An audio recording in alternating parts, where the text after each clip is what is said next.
Hey guys, what's up? It's Mate. I hope you guys are good. How do you spend your day? So that's the question I'm asking. How do you spend your day? And the point of asking that question is, well, where do you spend your time? Are you spending all your time with work, with games or TV, Netflix, YouTube? Or are you spending the time that you're supposed to be spending with God? Are you giving God the priority that He's supposed to be in your life? We make time for the things that are the highest priority to us.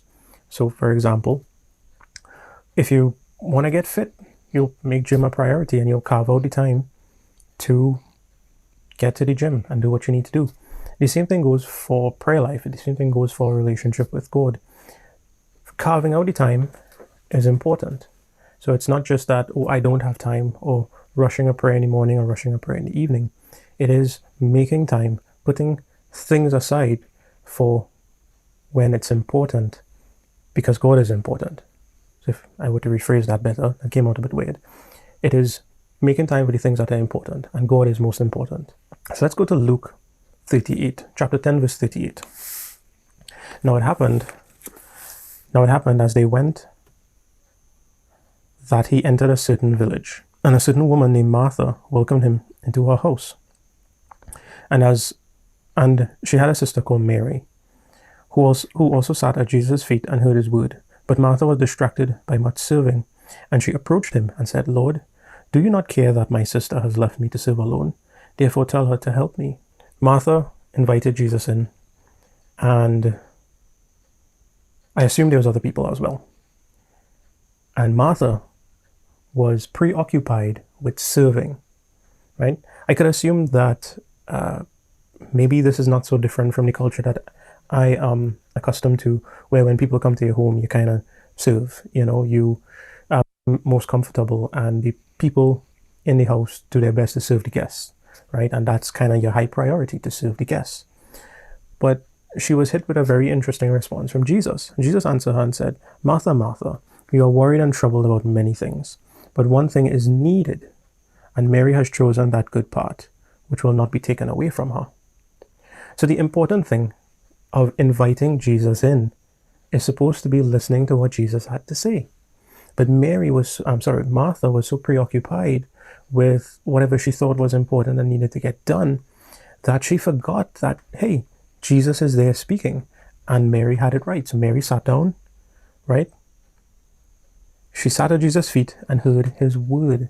And sometimes we just need to make time to do that. Put aside the things that are preoccupying our mind, the things that are troubling us, the work stresses, the family stresses and everything, and spend time at Jesus' feet. Spend time with him. And I guarantee you, some of these things, most of these things that seem to be so big, they become little when you measure them compared to what you have with Christ. I know that's kind of a vague statement, but your problems seem to melt away when you spend time with Christ and when you basically put him above everything else, because you're putting a trust in God at this point. You're putting a trust in him to say, oh, okay, all of these things are troubling me. I feel like I have all this pressure on my shoulder to do all these things, whether it be, work is here today. Work will never go away. Whether it be housework or, employed work, work is work, right? And housework never ends, and work never ends.